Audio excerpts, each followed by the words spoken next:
चलिए, हेलो दोस्तों, कैसे हैं आप सब। उम्मीद करते हैं आप सब अच्छे होंगे और आपकी पढ़ाई भी अच्छे से चल रही होगी। दोस्तों, मैं प्रदीप राणा आपके अपने YouTube channel maths by Rana sir में आप सभी का स्वागत करता हूं। दोस्तों, आज हम देखने वाले हैं BA असिस्टेंट एग्ज़ाम 2024 जो आप लोग का होने वाला 23 और 24 फरवरी को। ठीक है, 23 और 24 फरवरी में जो आप लोग का एग्ज़ाम होने वाला, उसमें दोस्तों जो 30 नंबर का आप लोग का मैथमेटिक्स का पोर्शन है, उस मैथमेटिक्स के पोर्शन को जैसे कि हम पिछले टॉपिक वाइज उसको हर एक वीडियो के माध्यम से एक वीडियो के माध्यम से हर एक टॉपिक को हम अच्छे से कवर करवाए हैं, उसी तरह से दोस्तों इस BA असिस्टेंट के जो टोटल 11 टॉपिक हैं, कितने टोटल 11 टॉपिक है, उस 11 टॉपिक को आज हम महामैराथन के, जैसा कि आप लोग थंबनेल में देख भी लिए होंगे कि मैराथन के माध्यम से आज हम उस सभी टॉपिक को कवर करेंगे। तो दोस्तों, मैथ में आप जानते हैं कि टोटल 11 टॉपिक हैं, कितने टोटल 11 टॉपिक है। उन 11 टॉपिक को हम 2 वीडियो में, यानी 5 टॉपिक को आज हम और 6 टॉपिक अपने नेक्स्ट वीडियो में।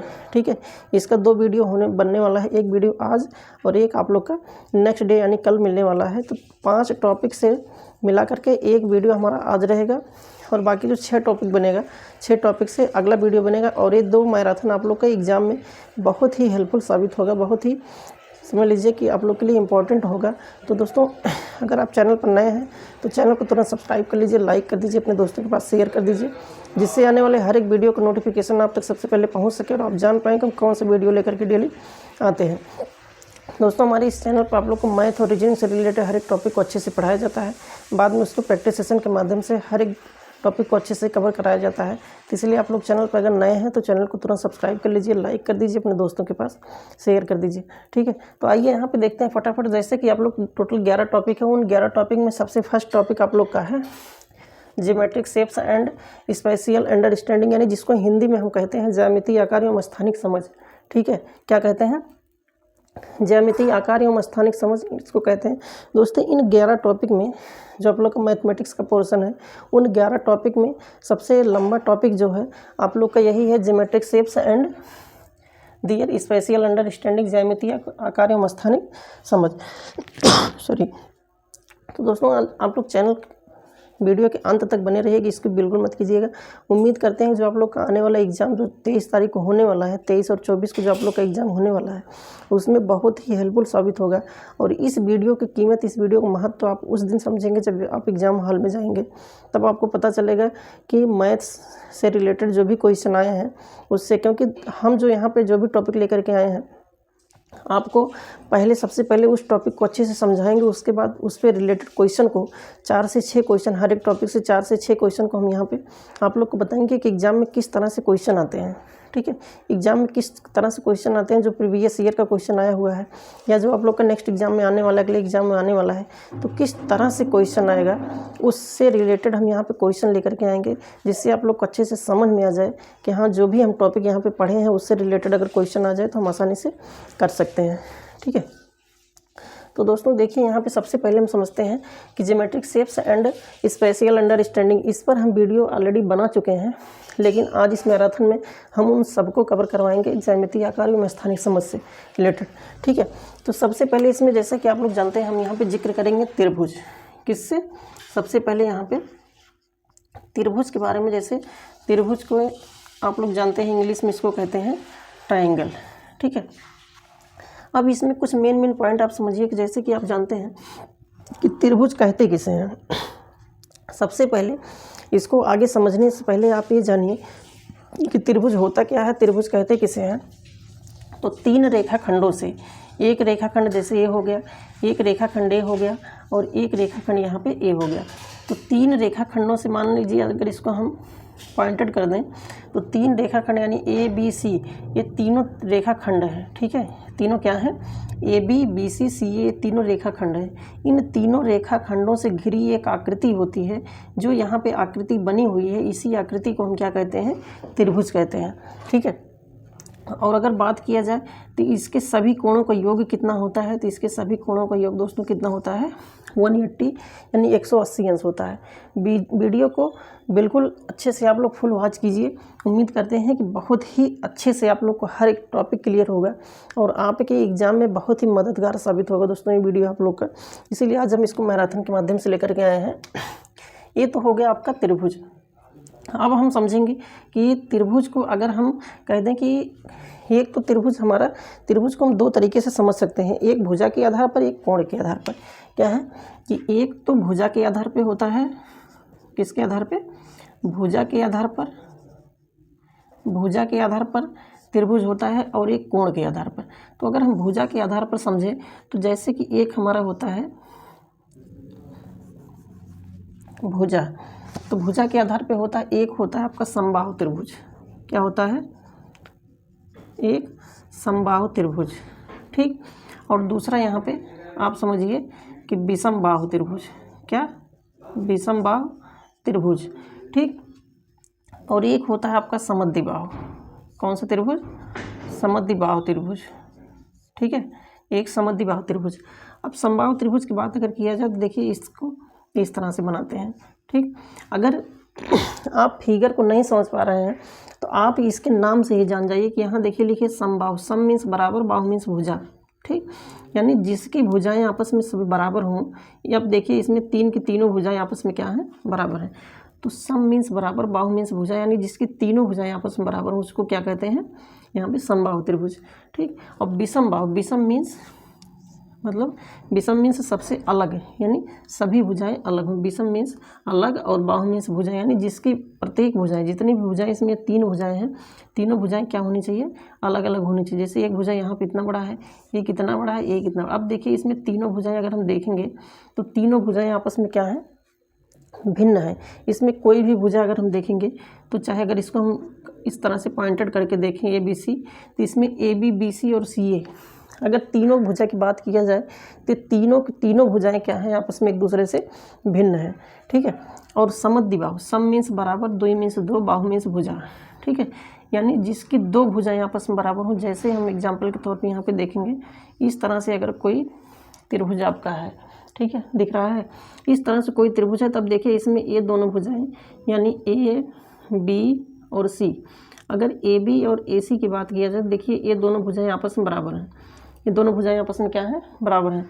लेकिन यहाँ जो बी सी भुजा है, नीचे वाली जो बी सी भुजा है, इन दोनों से अलग है, ठीक।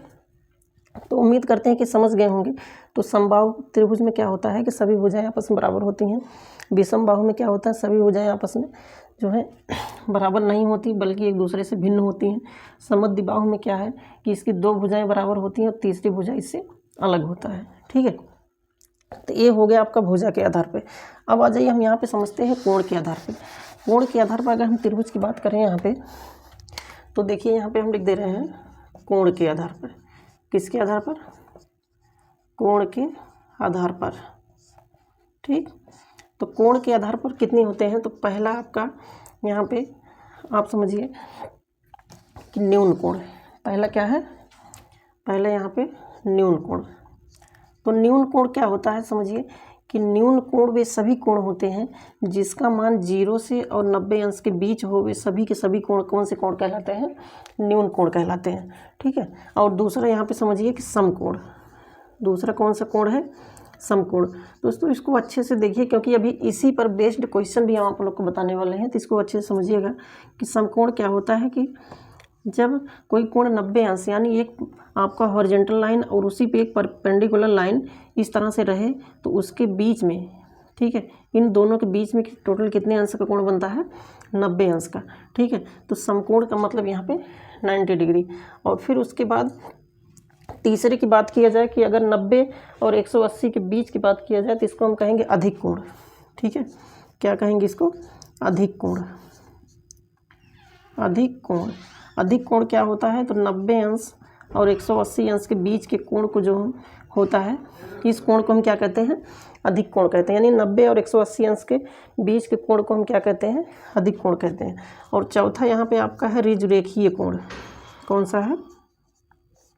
ऋजुरेखीय कोण। ऋजुरेखीय कोण, सॉरी, ऋजुरेखीय कोण, ठीक। ये कितने अंश का होता है? तो 180 अंश का, ठीक है। ये आपका हो गया ऋजुरेखीय कोण, ठीक। तो अब देखिए यहाँ पे जब कोण के आधार पे हम समझेंगे, ये आप पहला समझिए कि भुजा के आधार पे हो गया और दूसरा आपका हो गया कोण के आधार पे। अब आइए यहाँ पे समझते हैं कि न्यून कोण होता क्या है। तो जब दो कोणों का योग 0 और 90 अंश के बीच हो। जैसे अगर ये कोण आपका 30 अंश है, दूसरा कोण 50 अंश है, तो दोनों को मिला करके 80 अंश हो गया। और ये 80 अंश का कोण किसके बीच है? तो 0 और 90 अंश के बीच में है। तो इस कोण को हम कौन सा कोण कहेंगे? न्यून कोण कहेंगे। समकोण बात किया जाए तो समकोण में हमेशा क्या होता है? 90 डिग्री का होता है। अधिक कोण बात किया जाए, अधिक कोण में क्या होता है? तो 90 अंश और 180 अंश के बीच के कोण को हम क्या कहते हैं? अधिक कोण कहते हैं। ऋजुरेखीय कोण क्या होता है? तो 180 अंश।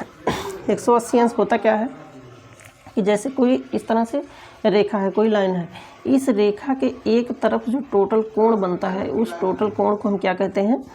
180 अंश का ये कोण होता है। और इसको इस एक तरीके से और डिफाइन कर सकते हैं कि जैसे कोई वृत्त इस तरह से है, ठीक है, इस वृत्त के आधे भाग को काट दीजिए, यानी अर्धवृत्त को, हम इस अर्धवृत्त को क्या कहेंगे? 180 अंश। और अगर इस पूरे वृत्त को ऐसे मिला दिया जाए तो पूरा वृत्त टोटल कितने अंश का हो जाता है?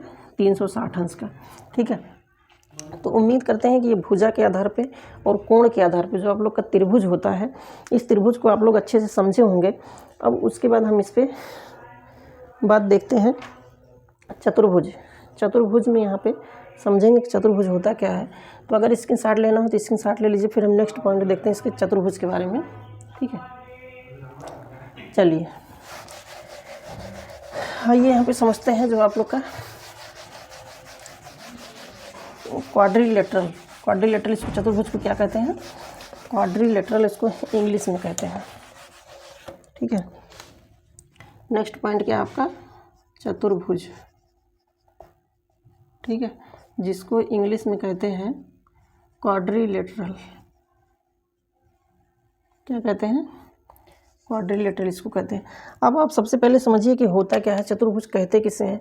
तो जिस तरह से दोस्तों अभी इसके पहले आप समझें कि त्रिभुज किसे कहते हैं, तो उसमें 3 रेखाखंडों से घिरी जो आकृति होती है उसी आकृति को क्या कहते हैं? त्रिभुज। और चतुर्भुज की बात किया जाए तो यहाँ पे देखिए 4 रेखाखंड होते हैं, ठीक है। टोटल कितने? 4 रेखाखंडों से घिरी जो आकृति होती है उसी को हम क्या कहते हैं? चतुर्भुज। जैसे यहाँ पे हो गया A B C D, ठीक है। टोटल यहाँ पे 4 पॉइंट हैं। ये देखिए 4 रेखाखंड है आपका A B B C C D और D A, ये टोटल 4 रेखाखंड हैं। और इन 4 रेखाखंडों से जो घिरी आकृति आपकी है वही क्या कहलाती है? चतुर्भुज कहलाती है। अब हम इस पे बात करेंगे इसके टोटल सभी कोणों का योग कितना होता है। तो इसके सभी कोणों का योग जो है 360। आप लोग इसको पहले से जानते भी होंगे कि किसी भी चतुर्भुज में टोटल सभी कोणों का, कोई भी चतुर्भुज हो, चाहे आगे हम बताएंगे समांतर चतुर्भुज हो गया, और उसमें समद्विबाहु समांतर चतुर्भुज हो गया, समबाहु त्रिभुज, सॉरी यहाँ पे समांतर चतुर्भुज हो गया, आयत हो गया, वर्ग हो गया, समचतुर्भुज हो गया। तो जितने भी चतुर्भुज आपके हैं, चाहे वो वर्ग हो, आयत हो, समांतर चतुर्भुज हो, समलंब चतुर्भुज, जितने भी होते हैं, तो अगर उसमें 4 रेखाखंड हैं, ठीक है, यानी अगर 4 रेखाखंड से घिरी आकृति कोई है तो हमेशा ये समझिए कि उसके सभी कोणों का योग कितना होगा? 360 होगा।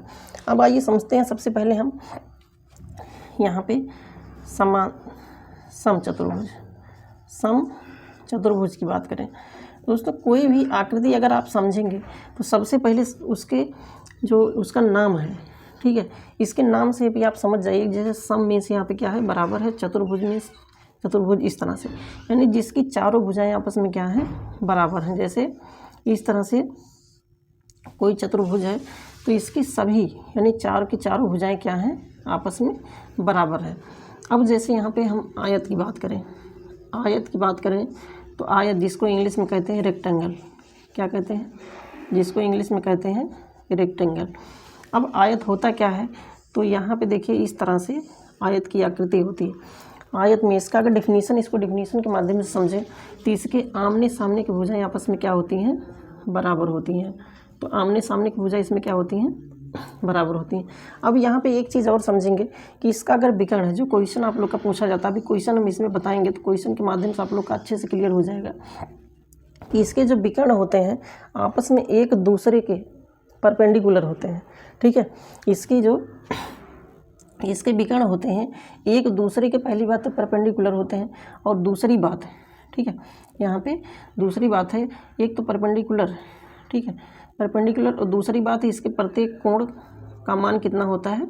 90 डिग्री, ठीक है। इसके प्रत्येक कोण का मान कितना होता है? 90 अंश होता है, ठीक।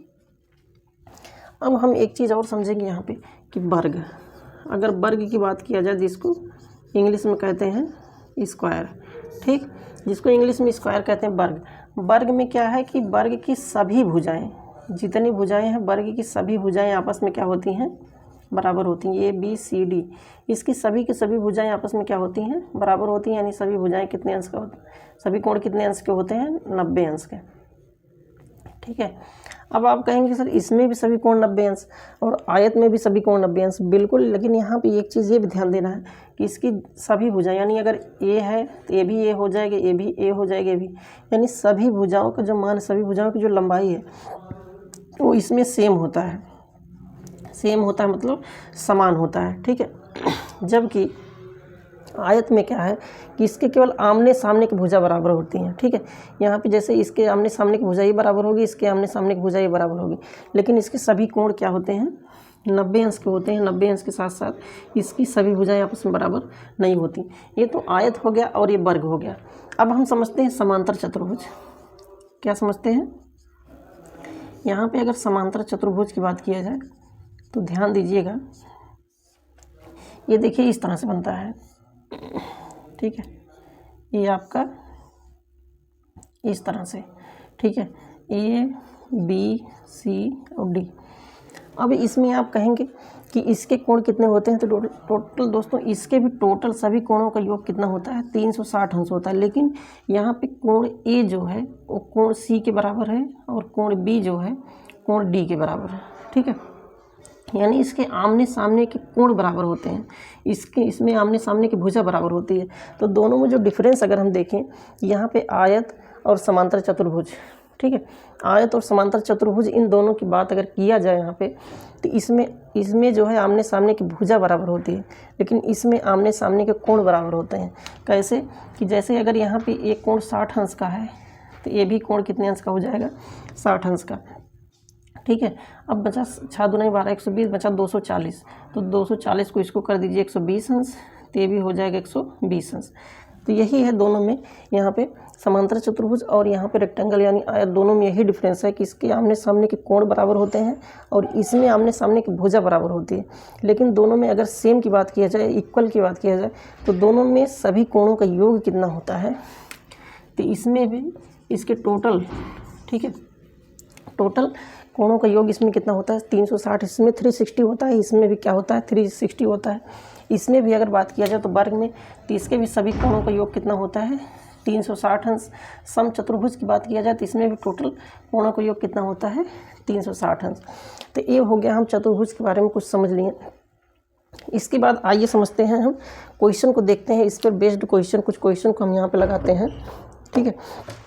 तो क्वेश्चन को हम समझेंगे यहाँ दोस्तों, कुछ क्वेश्चन लेकर के आए हैं। अगर स्क्रीनशॉट लेना हो तो स्क्रीनशॉट ले लीजिए, फिर हम आगे देखते हैं यहाँ पे।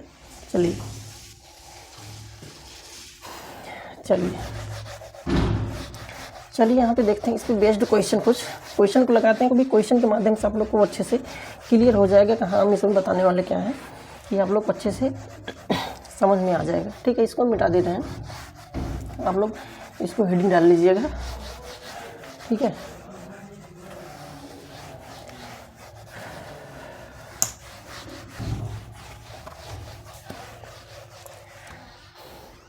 चलिए हम इसमें कुछ क्वेश्चन देखते हैं। चलिए यहाँ देखिए कुछ क्वेश्चन लिए हैं दोस्तों हम, इसी पर रिलेटेड जो अभी टॉपिक आप लोग को बताए हैं। जैसे यहाँ पे लिखा है 45 अंश के कोण का पूरक कोण, ठीक है। 45 अंश किसके, 45 अंश का पूरक कोण और 120 अंश का संपूरक कोण। तो आप जानते हैं कि 45 अंश, ठीक है, तो 45 अंश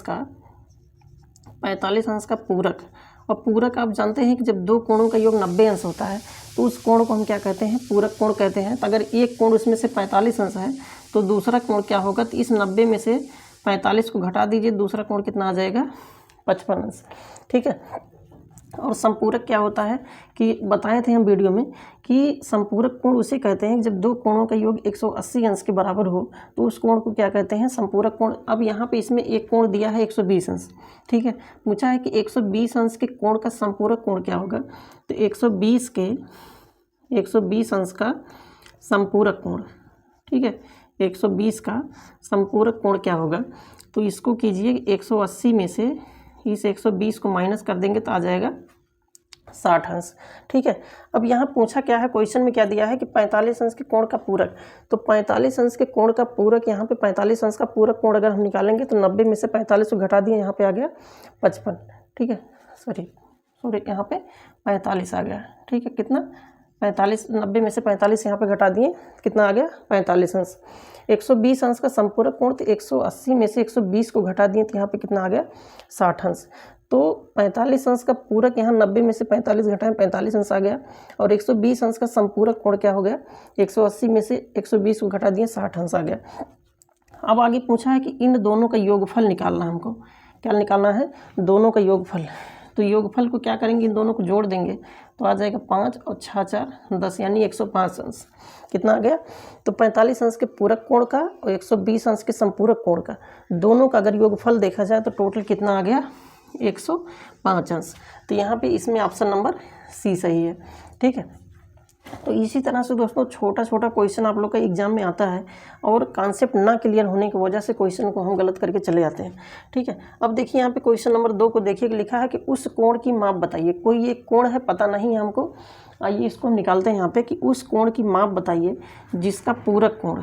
अब देखिए यहाँ पूरक कोण की अगर बात किया जाए तो पूरक कोण की अगर जहाँ पर भी बात किया जाए, तुरंत आपके दिमाग में आना चाहिए कि दो कोणों का योग इसके 90 अंश के बराबर होता है। संपूरक कोण, यहाँ संपूरक कोण की बात अगर जैसे किया जाए तो आपके दिमाग में तुरंत क्लिक करना चाहिए कि दो कोणों को योग 180 अंश होता है, तो उसी कोण को हम क्या कहते हैं, संपूरक कोण कहते हैं। अब यहाँ पे देखिए लिखा है कि उस कोण की माप बताइए जिसका पूरक कोण तथा संपूरक कोण का योग 140 अंश। तो सबसे पहले मान लीजिए कि कोई कोण, मान लीजिए कि यक्स है। ठीक है, माना कोण यक्स है, कोण हमको नहीं पता है तो उस कोण को यक्स मान लीजिए। ठीक है, जब कोण को यक्स मानेंगे तो इस यक्स का पूरक कोण, यहाँ पे हम ऐसे लिख भी सकते हैं कि यक्स का पूरक कोण। तो यक्स का पूरक कोण यहाँ पे क्या हो जाएगा, तो 90 माइनस यक्स हो जाएगा। और इसी यक्स का अगर हम संपूरक निकालें, यक्स का क्या निकालें, संपूरक निकालें, तो हो जाएगा 180 माइनस यक्स। ठीक है, इतना क्लियर हुआ। तो यक्स का अगर पूरक कोण निकालना तो 90 में से यक्स को घटा देंगे, यक्स का संपूरक निकालना हो तो 180 में से यक्स घटा देंगे। अब आगे पूछा क्या है कि इन दोनों का योगफल, यानी पूरक कोण का तथा संपूरक कोण, इन दोनों के योग जो है, दोनों का योग कितना दिया है 140, यानी 90 minus X plus 180 minus X, इन दोनों का योगफल कितना दिया है 140 अंश दिया है। बस इसी को सॉल्व कर लीजिए। सॉल्व करने के बाद यक्स की जो भी वैल्यू आएगी वही इसका यहाँ पे आंसर हो जाएगा। अब यहाँ पे देखिए 90, इसको खोल दीजिए तो 90 और 180 मिला के हो जाएगा 270, और माइनस एक्स मिल करके 2x हो जाएगा, और यहाँ पे 140, तो माइनस एक्स मिल करके माइनस 2x। अब इसको उधर भेजिए। ठीक है, या माइनस 2x को उधर भेज देंगे, 140 की इधर लाइए तो हो जाएगा 270 माइनस 140 इक्वल टू 2x। ठीक है, इसमें से माइनस कर दीजिए तो हो जाएगा 0, 7 में से 4 घटाएंगे 3, 2 में से 1 घटाएंगे 1, 130 बराबर 2x। ठीक है, अगर 2x बराबर 130 है तो यहाँ पे x बराबर हो जाएगा 130/2, और इसको जब कैंसिल करेंगे तो x बराबर आ जाएगा 65 अंश। x बराबर कितना आ गया 65 अंश, यानी इसमें ऑप्शन नंबर बी सही है। ठीक है, तो इस तरह से क्वेश्चन आपके आते हैं। अगर कॉन्सेप्ट आप लोग का क्लियर है तो मुश्किल से 10 से 15 सेकंड का क्वेश्चन होता है उसको सॉल्व करने का। ठीक है, अब आ जाइए क्वेश्चन नंबर 3 को यहाँ पे देखते हैं। लिखा हुआ यदि किसी त्रिभुज की भुजाएं 6 सेंटीमीटर, 8 सेंटीमीटर व 10 सेंटीमीटर है। सबसे पहले यहाँ पे देखिए कोई एक त्रिभुज दिया है इस तरह से। ठीक, और इस त्रिभुज में इसकी प्रत्येक भुजाएं दी गई हैं। एक भुजा 6 सेंटीमीटर आपका क्या है, एक भुजा आपका 6 सेंटीमीटर, मान लीजिए 6 सेंटीमीटर है, ये 8 सेंटीमीटर है, 10 सेंटीमीटर है। ठीक, अब देखिए यहाँ पे इस तरह से, तो एक 6 सेंटीमीटर है, एक 8 सेंटीमीटर, एक 10 सेंटीमीटर। और आप इसके पहले पढ़े हैं कि अगर कोई त्रिभुज है और उसके तीनों भुजाओं का मान दिया गया है तो त्रिभुज का क्षेत्रफल जब भी हम निकालते हैं तो उसको हीरोज़ फार्मूले से निकालते हैं। और हीरोज़ फार्मूला आपका क्या होता है, तो हीरोज़ फार्मूला हम बताए थे कि त्रिभुज का क्षेत्रफल, ठीक है, त्रिभुज का क्षेत्रफल अगर निकालना हो तो इस तरह से होता है, तो रूट यस माइनस ए यस माइनस बी और यस माइनस सी। ठीक है, इसी फार्मूले को हम क्या कहते हैं, हीरोज फार्मूला। इसको हीरोज फार्मूला भी कहते हैं। क्या, हीरोज फार्मूला। ठीक है, अब इसमें निकालते हैं कैसे हैं। यहाँ पे यस क्या है, तो दोस्तों यस यहाँ पे अर्ध परिमाप है। क्या है, यस यहाँ पे क्या है, अर्ध परिमाप।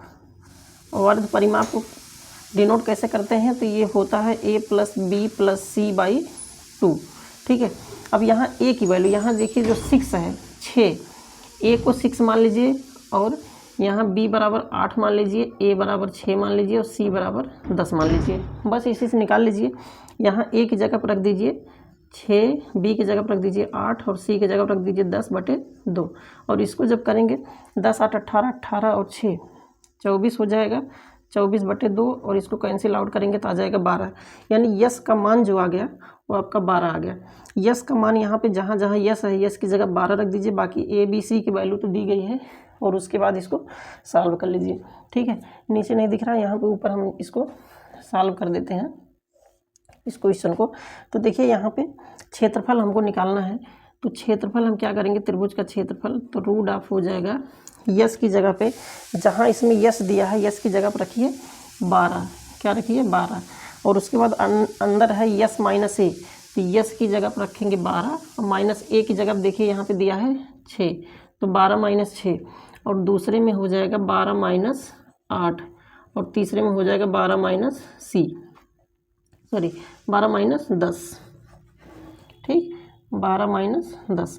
बस इसी को सॉल्व कर लीजिए तो आ जाएगा 12 गुणे 12 में से यहाँ पे 6 घटा देंगे, तो 12 में से 6 घटाएंगे 6 आ जाएगा। फिर यहाँ 12 में से 8 घटा दीजिए 4 आ जाएगा। 12 में से 10 घटाइए 2 आ जाएगा।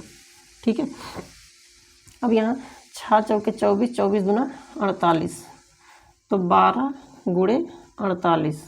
ठीक है, और 12 गुणे 48, अगर इसको चाहे गुणा कर लीजिए और चाहे तो इस 48 को यहाँ पे जैसे यहाँ पे दिख रहा है ना, 48 को आप कर लीजिए 12 गुणे 4। क्या कर लीजिए, 12 गुणे 4 और 4 यहाँ पे। अब देखिए इसका जोड़ा बन रहा है और 4 को हम लिख सकते हैं 2 गुणे 2, यानी 4 का वर्गमूल कितना हो जाएगा, 2 हो जाएगा। तो इन दोनों में से एक 12 को बाहर निकालिए और इस 4 का वर्गमूल क्या हो जाएगा, 2। तो इन दोनों को जब गुणा करेंगे तो 12 दूनाई 24, और चाहे तो इन सबको अगर गुणा करेंगे आप तो आ जाएगा 576। 576 का वर्गमूल कितना होता है, 24। ठीक है, और इससे भी आप निकाल सकते हैं। तो कितना आ गया, त्रिभुज का क्षेत्रफल कितना आ गया, 24 सेंटीमीटर। तो इसमें देखिए, इसमें ऑप्शन नंबर सी सही है। ठीक है, तो इस टाइप का क्वेश्चन अगर कहीं पर भी आ जाए कि त्रिभुज के तीनों भुजाओं का मान दिया हो, तो सबसे पहले आप क्या कीजिए कि वहाँ पे अर्ध परिमाप सबसे पहले निकालिए। ठीक है, अर्ध परिमाप निकालिए। अर्ध परिमाप निकालने का फार्मूला क्या होता है कि a plus b plus c by 2, यानी इन तीनों को जोड़ करके उसका आधा कर दीजिए, ये आपका निकल जाएगा अर्ध परिमाप। जब यहाँ अर्ध परिमाप निकल जाएगा तो जो आपका हीरोज फार्मूला होता है, इसी हीरोज फार्मूले में यहाँ जहाँ जहाँ यस की वैल्यू, यस दिया गया है, यस की वैल्यू यहाँ पे 12 रख दीजिए। बाकी ए बी सी यहाँ पे देखिए तीनों का मान दिया गया है, तीनों की जगह पे रख करके मान, उसके बाद इसको सॉल्व कर लीजिए, आंसर आसानी से आ जाएगा। ठीक है, तो इस प्रकार से दोस्तों क्वेश्चन आप लोग का आता है एग्जाम में, और कोई यहाँ पे कॉन्सेप्ट ना क्लियर होने की वजह से क्वेश्चन को हम गलत करके चले जाते हैं। ठीक है, तो इस प्रकार से अगर कभी भी अब क्वेश्चन अगर आ जाए तो आप लोग क्वेश्चन को गलत नहीं करेंगे। हम उम्मीद करते हैं कि आप लोग क्वेश्चन को सही करेंगे। फिर इसमें कुछ क्वेश्चन और दिया गया है, हम क्वेश्चन लेकर के आए हैं। ठीक है, तो हम बताएंगे। अब इसमें आप समझिए कि कुछ क्वेश्चन और इसमें है, हम आप लोग को बताते हैं आगे। अगर इसका स्क्रीनशॉट लेना हो तो स्क्रीनशॉट ले लीजिए। फिर हम नेक्स्ट पॉइंट देखते हैं। ठीक है, तो चलिए इसमें कुछ नेक्स्ट क्वेश्चन देखते हैं। दोस्तों अगर वीडियो पसंद आ रहा हो तो वीडियो को लाइक कर दीजिए, अपने दोस्तों के पास शेयर कर दीजिए, और अगर चैनल पर नए हैं तो चैनल को तुरंत सब्सक्राइब कर लीजिए, जिससे आने वाले हर एक वीडियो का नोटिफिकेशन आप तक सबसे पहले पहुँच जाए और आप जान पाएँ कौन सी वीडियो लेकर के डेली हम आते हैं। ये दोस्तों आप लोग को जो BSS स्टेट एग्ज़ाम देने वाले जो भी मित्र हमारे हैं, उनके लिए वीडियो बहुत ही खास होने वाला, बहुत ही हेल्पफुल साबित होगा, खासकर उनके एग्ज़ाम में। तो चलिए इस पर बेस्ड कुछ क्वेश्चन हम और देखते हैं। यहाँ पे कुछ क्वेश्चन लेकर के आए हैं। चलिए देखिए, इसमें 2 क्वेश्चन इस पर रिलेटेड और हम लेकर के आए हैं। जैसे यहाँ पे पहला कोई क्वेश्चन नंबर 4 यहाँ पे दिया गया है, किसी त्रिभुज के आधार व ऊंचाई का अनुपात।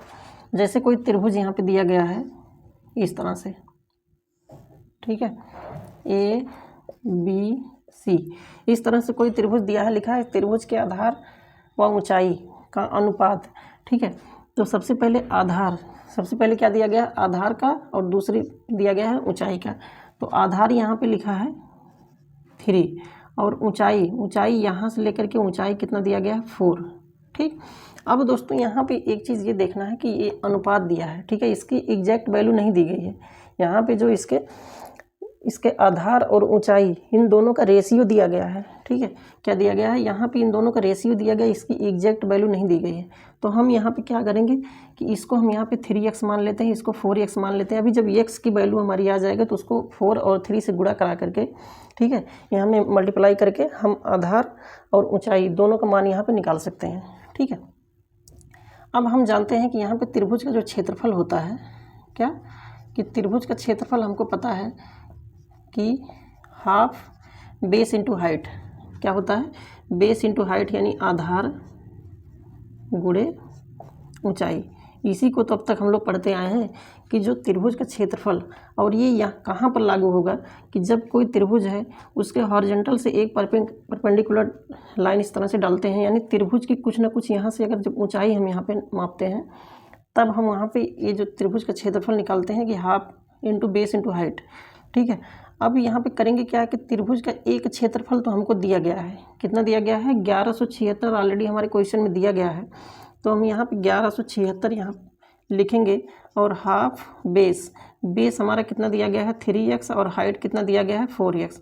अब इसी को हम अगर कैलकुलेट करके निकाल लेते हैं तो जो भी x की वैल्यू आएगी उस x की वैल्यू को अगर हम 3 से मल्टीप्लाई करते हैं तो उसका बेस निकल आएगा, और उसी को अगर हम 4 से मल्टीप्लाई करते हैं तो उसका हाइट निकल आएगा, ठीक है। अब यहाँ पे हम समझते हैं कि 2 को अगर हम 2 से 4 को काटते हैं तो यहाँ 2x हो जाएगा। अब देखिए यहाँ 3x है, यहाँ 2x है, तो इन दोनों को जब गुणा करेंगे तो इधर तो हो जाएगा 1176 ही रहेगा, इधर 3 दूना 6, और x को x से गुणा करेंगे तो हो जाएगा x², ठीक है। ये कितना आ गया, x²। अब देखिए यहाँ 6x² इक्वल टू 1176 है। तो आइए यहाँ पे हम देखते हैं कि अगर x² को हम निकालते हैं तो हो जाएगा 1176/6, ठीक। अब इसको कैंसिल कर दीजिए, तो 6 करने 6 और 5 11 हो जाएगा 57, तो 6 9 54 और 3 57 और 36, ठीक है। तो x² बराबर 196 है, तो अगर x बराबर निकालते हैं तो रूट 196 हो जाएगा, और 196 का वर्गमूल कितना हो जाएगा 14। देखिए x की वैल्यू कितनी निकल गई यहाँ पे 14। तो x का वैल्यू अगर 14 निकल गया है तो हमको निकालना क्या है, यहाँ पे ऊंचाई हमको ज्ञात करना है, और ऊंचाई कितना है यहाँ पे, तो ऊंचाई आप जानते हैं कि 4x दिया गया है, कितना, यहाँ से लेकर के यहाँ तक, यानी अगर इसको हम D पॉइंट मान लेते हैं तो A से लेकर के D तक, ठीक, A से लेकर के D तक इसका मान कितना दिया गया है 4x। तो 4x और x की वैल्यू यहाँ पे दिया गया है 14, तो दोनों को गुणा करेंगे, 14 चौका 56, तो कितना आ गया यहाँ पे, ऑप्शन नंबर बी सही है, ठीक है।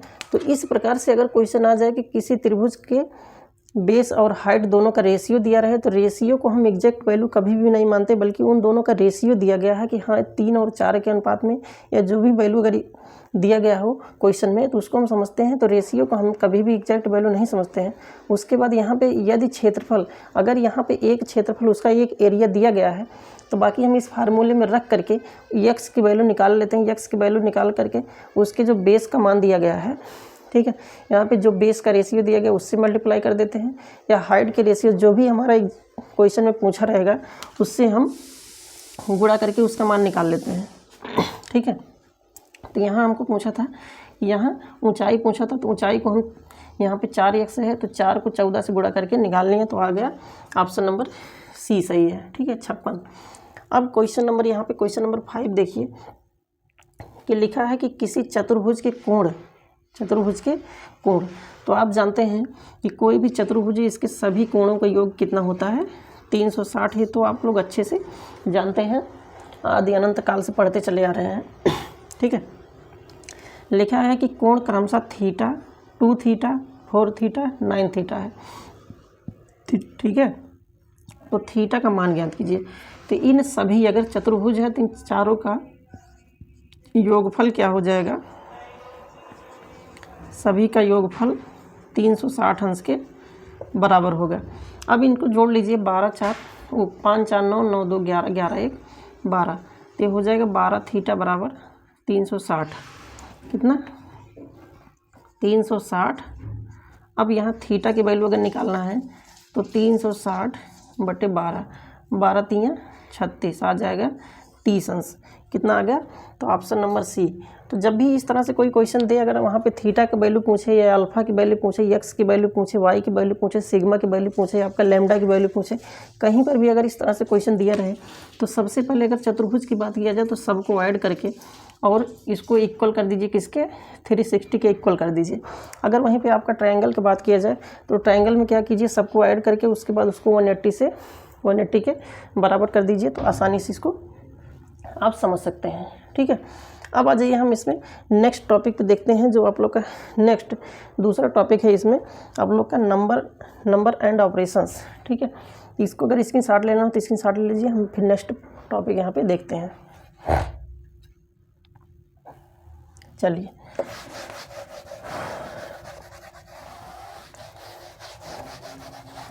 दोस्तों वीडियो अगर पसंद आ रहा हो तो नीचे कमेंट बॉक्स में कमेंट करके ज़रूर बताइए कि हाँ सर ये वीडियो हम लोग के लिए एग्ज़ाम में बिल्कुल साबित होगा, क्योंकि बहुत ही मेहनत से दोस्तों इस वीडियो को हम बना रहे हैं।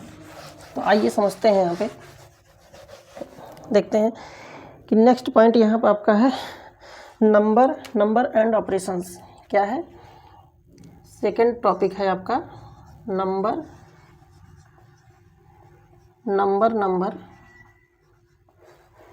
And operations. क्या है, नंबर एंड ऑपरेशंस, यानी जिसको अगर हम हिंदी में कहें तो संख्या और संचालन होता है। क्या होता है, संख्या और संचालन। ठीक है, ये है। अब यहाँ पे समझिए कि इस टॉपिक में किस प्रकार से क्वेश्चन आएगा। तो यहाँ पे इसी से आप समझ गए होंगे कि संख्या नंबर एंड ऑपरेशंस, यानी संख्या और संचालन। जैसे कि आप जानते हैं कि किसी भी संख्या को लिखने के लिए हमको 10 डिजिट की, ठीक है, 10 अंकों का प्रयोग करना होता है। कोई भी संख्या अगर हम लिखते हैं, कहीं पर भी किसी संख्या को हमको लिखना हुआ, तो हमेशा आप एक चीज़ जानिए कि उसमें 10 डिजिट का प्रयोग किया जाता है। और वो डिजिट कौन कौन से होते हैं, तो आपके हो गए 0 1 2 3 4 5 6 7 8 9। टोटल कितने डिजिट है, टोटल यहाँ पे 10 डिजिट है। अगर इसको हम देखें तो टोटल कितने हैं, 10 डिजिट हैं।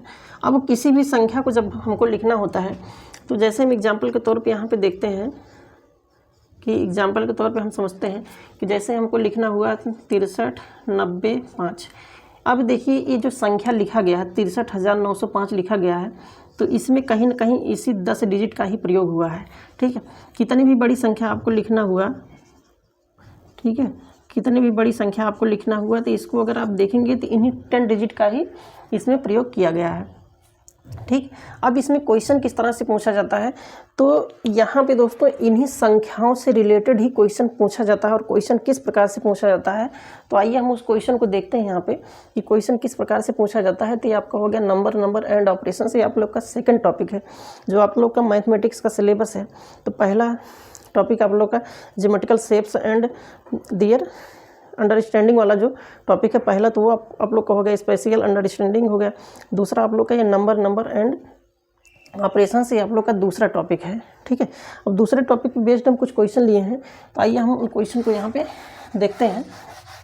अभी आप समझ जाएंगे कि इसमें इस पर बेस्ड क्वेश्चन किस प्रकार से आता है। ठीक है, तो चलिए हम देखते हैं। देखिए, इस पर बेस्ड कुछ क्वेश्चन लिए हैं हम। यहाँ पे देखिए जैसे लिखा हुआ नंबर एंड ऑपरेशन, यानी संख्या और संचालन से इससे रिलेटेड जो क्वेश्चन आता है इस पर बेस्ड, वो किस तरह से आता है। तो जैसे इस प्रकार से कोई दे देगा कि 7 8 3 5 1 0 से बनने वाली सबसे बड़ी और सबसे छोटी संख्या का अंतर यहाँ पे पूछा है। ठीक है। तो अगर 0 कहीं पर दिया गया है, क्योंकि अगर 1 2 3 4 5 6 7 इस तरह से दिया है तो उसमें तो हम जान जाते हैं कि सबसे पहले क्या लिखना है, लेकिन अगर 0 कहीं दिया गया है तो कुछ लोग क्या करते हैं कि 0 के ही पहले लिख देते हैं। ठीक है, तो सबसे बड़ी संख्या इन सब से, ठीक है, यानी 7 से 8 3 5 1 और 0, इस संख्या से बनने वाली जो सबसे बड़ी संख्या है, ठीक है, सबसे बड़ी की बात अगर किया जाए तो इसमें देखिए सबसे बड़ा अंक कौन सा है, तो सबसे बड़ा अंक क्या है 8 है, उसके बाद इससे छोटा क्या है 7 है, और 7 के बाद क्या है 5 है, फिर 3 है, फिर 1 है, फिर 0 है। तो ये तो बन गया बड़ी संख्या। लेकिन छोटी संख्या की अगर यहाँ पर बात किया जाए, क्या है छोटी संख्या, यानी तो यहाँ पे सबसे पहले अगर इसमें देखेंगे तो सबसे छोटा आपको 0 दिख रहा है, लेकिन अगर 0 हम पहले लिख देते हैं तो उसकी कोई वैल्यू नहीं होगी। तब अगर 0 हम लिख करके उसके बाद संख्या लिखते हैं तो ये 5 अंक का ही माना जाएगा, 6 अंक का नहीं माना जाएगा। तो हम क्या करेंगे कि 0 के बाद जो छोटी संख्या है वो सबसे पहले उसको लिखेंगे, ठीक है, क्योंकि 0 की वैल्यू, 0 का महत्व तब होता है जब उसके पहले इस तरह से कोई नेचुरल नंबर यहाँ पे दिया हो, जैसे 1 2 3 4 5 इस तरह से दिया हो, तभी हम उसको क्या कहते हैं।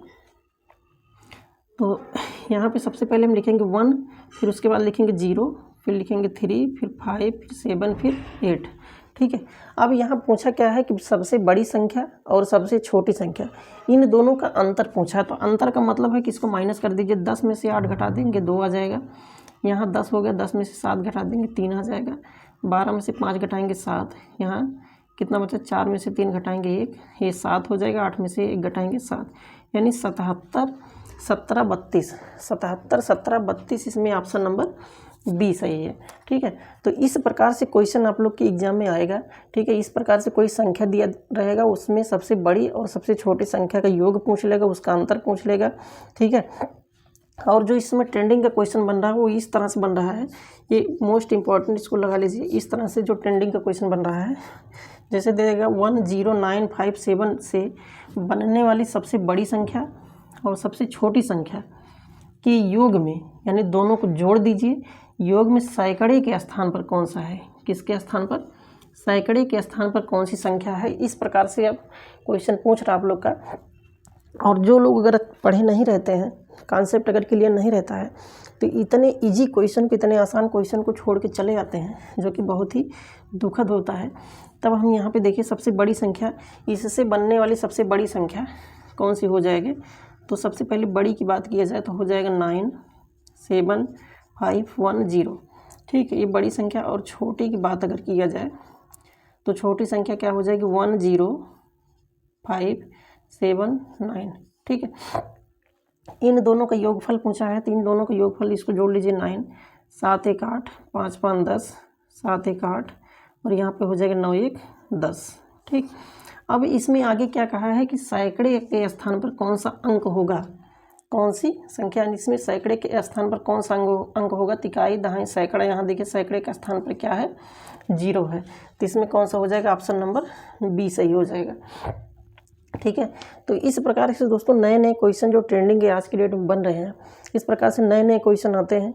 और अगर कॉन्सेप्ट आपका क्लियर है तो आप 10 से 15 सेकंड के अंदर में हर एक क्वेश्चन को आसानी से सॉल्व कर पाएंगे। लेकिन अगर आप कॉन्सेप्ट नहीं क्लियर किए हैं तो इसी में आप कंफ्यूज हो जाते हैं और क्वेश्चन इतने ईजी से ईजी क्वेश्चन को छोड़ के आप चले जाते हैं, ठीक है।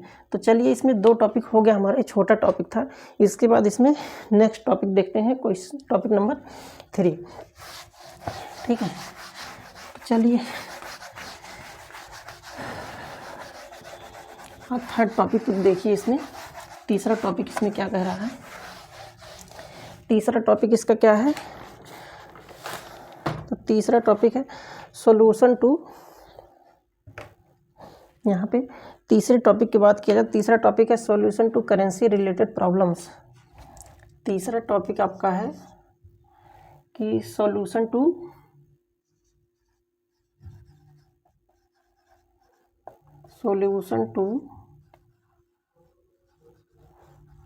करेंसी रिलेटेड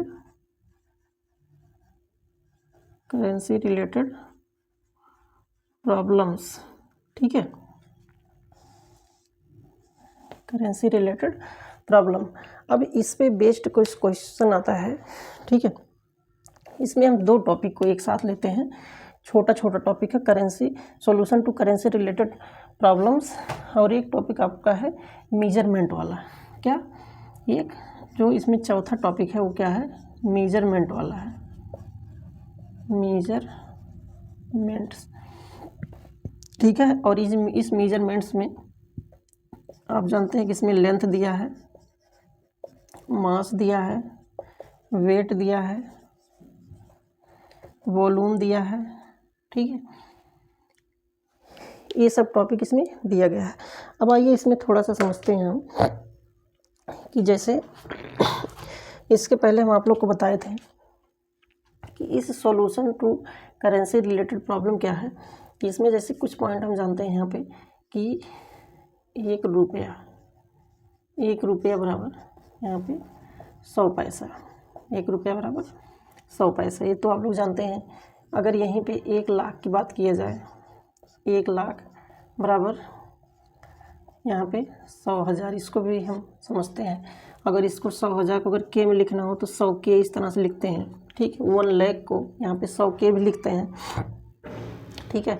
अगर करोड़ की बात किया जाए तो 1 करोड़, 1 करोड़ को हम क्या लिखते हैं, 100 लाख लिखते हैं, क्या लिखते हैं, 100 लाख, ठीक। और 10 लाख, 10 लाख को हम क्या लिखते हैं, 1 मिलियन, मिलियन को हम इस तरह से 1 एम भी लिख सकते हैं, ठीक है। जैसे कि आप लोग यूट्यूब चैनल पे देखते होंगे या किसी भी चैनल पे देखते होंगे तो इस तरह से 1 एम, 2 एम, 3 एम, 4 एम इस तरह से आप लोग का लिखा रहता है। अगर यहीं पे अगर हम बात करें, किसकी बात करें, कि अगर नेपाली 1 भारतीय रुपये, 1 भारतीय रुपया किसके बराबर होता है, नेपाल में 1.60 रुपये के बराबर होता है, रुपये के बराबर। और किसके बराबर होता है, नेपाली, जो नेपाल का जो रुपया होता है। तो भारत का 1 रुपया नेपाल में जा कर के 1 रुपया 60 पैसा बन जाता है। कितना, 1 रुपया 60 पैसा, यानी भारत का 1 रुपया इसके 1 रुपया 60 पैसे के बराबर होता है, ठीक है। लगभग 1.5 गुना, आप समझिएगा इसको अच्छे से। अब इसमें नेक्स्ट पॉइंट हम यहाँ पे समझते हैं कि लेंथ, इसमें मेजरमेंट वाले में इस पर वीडियो हम ऑलरेडी बना चुके हैं और आप लोग देख भी लेंगे, इसीलिए हम बहुत ज़्यादा इस पर फोकस नहीं कर रहे हैं, इसको थोड़ा थोड़ा हम बताते चल रहे हैं कि यहाँ पे लेंथ, ठीक है। यहाँ पे किसकी लेंथ की बात किया जाए, अगर लेंथ है लंबाई की बात किया जाए तो आप लंबाई के बारे में जानते होंगे कि 1 किलोमीटर, अगर किलोमीटर की बात किया जाए तो 1 किलोमीटर में आपका क्या होता है, 1000 मीटर यहाँ पे, ठीक है, 1000 मीटर। और वहीं पे अगर फीट की बात किया जाए तो 1 फीट में अगर इसको इंच में बदलें तो हो जाएगा 12 इंच, ठीक। और इसी 1 फीट में अगर इस फीट को सेंटीमीटर में बदलें तो हो जाता है 30 सेंटीमीटर, ठीक है। 12 इंच बराबर 30 सेंटीमीटर या 1 फीट बराबर 30 सेंटीमीटर, इस प्रकार से होता है। और टन, 1 टन बराबर 10 कुंटल, 10 कुंटल। अब आप एक चीज़ जानते हैं कि 1 कुंटल में कितना होता है, 100 किलोग्राम होता है। 1 कुंटल में कितना केजी होता है, 100 केजी।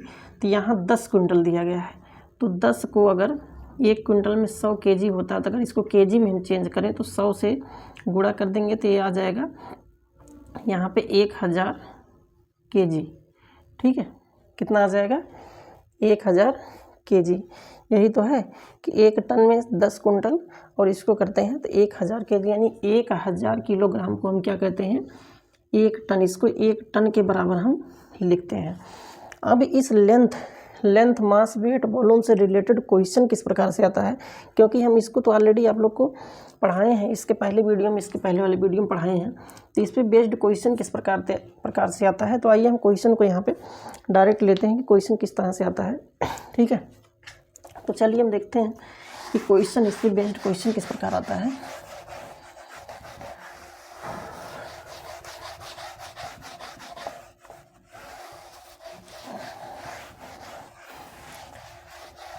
चलिए इस पे बेस्ड कुछ क्वेश्चन देखते हैं, क्वेश्चन के माध्यम से भी आप लोग को अच्छे से समझ में आएगा। देखिए यहाँ कुछ क्वेश्चन लिए हैं हम। दोस्तों क्वेश्चन को यहाँ पे हम पहले से लिखे इसलिए लिखे रहते हैं क्योंकि इससे आप लोग का टाइम की बचत होती है, वीडियो बहुत लंबा नहीं हो पाता है। देखिए जैसे यहाँ पे लिखा हुआ 7 रुपये 50 पैसे को आने में बदलने पर कितना कीमत होगा। तो आप लोग जानते हैं कि 1 रुपये में कितना आना होता है, तो 16 आना होता है, 16 आना होता है। अगर 1 रुपये में 16 आना है तो यहाँ 7 रुपये में कितना होगा, 7 रुपये में कितने आने होंगे। तो इसे 16 को 7 से गुणा कीजिए, 16 सत्ते 112, कितना 16 सत्ते 112 आना हो गया। कितना 7 रुपया में 112 आना हो गया। और 50 पैसा यानी आधा रुपया। तो अगर 1 रुपये में 16 आना है तो 50 पैसे यानी आधा रुपये में, यानी 50 पैसे में जो आनों की संख्या हो जाएगी वो कितनी हो जाएगी, 2 आना। और इस 2 आने को इसमें जोड़ दीजिए तो कितना हो जाएगा, 112 2 14, 114 आना।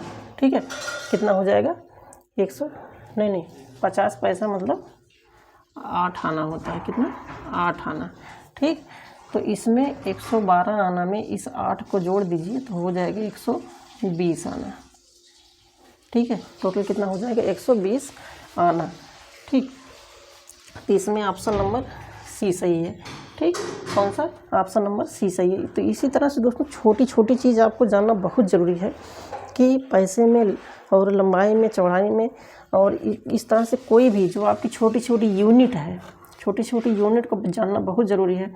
जब तक आप छोटी छोटी यूनिट को नहीं जाने रहेंगे तब तक आप क्वेश्चन को सॉल्व नहीं कर पाएंगे। जैसे यहाँ पे देखिए लिखा है क्वेश्चन नंबर 2, लिखा है 123 भारतीय रुपये को नेपाली रुपये में। तो अभी आप जानते हैं कि भारत का 1 रुपया है, 1 रुपया इंडियन रुपीज़, जो इंडियन रुपीज़ है वो नेपाल में 160 नेपाली रुपये के बराबर, नेपाली रुपये के बराबर होता है। ठीक है, यहाँ पे 123 भारतीय रुपये को नेपाली रुपये में इसकी कीमत पूछी है। अगर 1 रुपये में 1.60 यहाँ पे है तो 123 रुपये को चेंज करिए, 123 इंडियन रुपीज़ को, 123 इंडियन रुपीज़ को अगर नेपाली में चेंज करना है तो हम क्या करेंगे कि 123 को 160 से यहाँ पे मल्टीप्लाई जब करेंगे तो कर लीजिए कितना आ जाएगा। 123 को 60 से यहाँ देख लीजिए, 123 को 1.60 से करेंगे तो 0, 6 का 18, 6 दूनी 12, 1 13, 6 करने 6 1 7, फिर 1 से करेंगे 3 2 1 यहाँ पे 8 3 3 6 7 2 9 1, 2 अंक पे दशमलव लगा दीजिए, 196.8 आ जाएगा। कितना, 196.8, यानी ऑप्शन नंबर बी सही है। ठीक है, तो जब तक ये चीज़ आपको नहीं पता रहेगा कि 1 इंडियन रुपीज़ में कितना नेपाली रुपीज़ होता है, क्योंकि अक्सर जो आप लोग का प्रीवियस ईयर में जो क्वेश्चन इसके पहले जो कहीं पर आया हुआ है तो ये इसी पर बेस्ड क्वेश्चन आया हुआ है नेपाली रुपीज़ पर, इसीलिए हम इसको लेकर के आए हैं। और भी कंट्री का भी आपको बता सकते हैं, लेकिन जो क्वेश्चन आप लोग का अब तक आया है वो इसी नेपाली रुपीज़ पर ही आया है। ठीक है, अगर इंडिया के बाहर कहीं जाते हैं तो। अब यहाँ पे आ गया 85 पैसे को रुपये में बदलना है। तो अब तक आप जानते हैं कि 1 रुपये में कितना पैसा होता है, 1 रुपये में पैसों की संख्या यहाँ 100 पैसे होते हैं। और इसी को अगर पलट दें कि 1 पैसे में कितना रुपया होता है, तो 1 पैसे में 1/100 रुपये। ठीक है, तो हमसे पूछा क्या है कि 85 पैसे में कितने में, 85 पैसे में कितने रुपए होते हैं। तो इस 85 पैसे को अगर रुपये में बदलना है तो कर दीजिए 85/100, दिख रहा है, काट दीजिए। 5 से अगर काटेंगे तो ऊपर हो जाएगा 15 पचे 75, यहाँ 20 पंचे 100, तो हो जाएगा 15/20। फिर इसको 5 से काटेंगे तो 5 3 15, 5 चौक 20। अब इसको कैंसिल कर दीजिए, 0 दशमलव हो जाएगा, 4 7 28 और 2 30, 4 पंचे 20, यानी 0.75 रुपये। कितना, 0.75 रुपये, यानी ऑप्शन नंबर बी सही है। ठीक है, तो इस प्रकार से दोस्तों छोटे छोटे क्वेश्चन आते हैं, और इन क्वेश्चन को सॉल्व करने के लिए सबसे पहले आपका कॉन्सेप्ट क्लियर होना चाहिए। जब तक आप कॉन्सेप्ट नहीं क्लियर किए रहेंगे, छोटे छोटे यूनिट्स को आप नहीं जाने रहेंगे, तब तक क्वेश्चन को आप सॉल्व नहीं कर पाएंगे। चाहे छोटा क्वेश्चन हो या बड़ा क्वेश्चन हो, कोई भी क्वेश्चन अगर रहे तो सबसे पहले उसके छोटे छोटे यूनिट को आपको जानना होगा।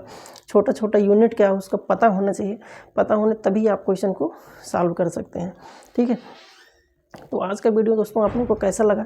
ये क्लास आप लोग के लिए बहुत ही हेल्पफुल साबित होगा, क्योंकि इसमें हम उन कंटेंट को, उन मैटर को इसमें इंक्लूड किए हैं। क्वेश्चन के माध्यम से उन सभी टॉपिक को हम यहाँ पे कवर करवाए हैं।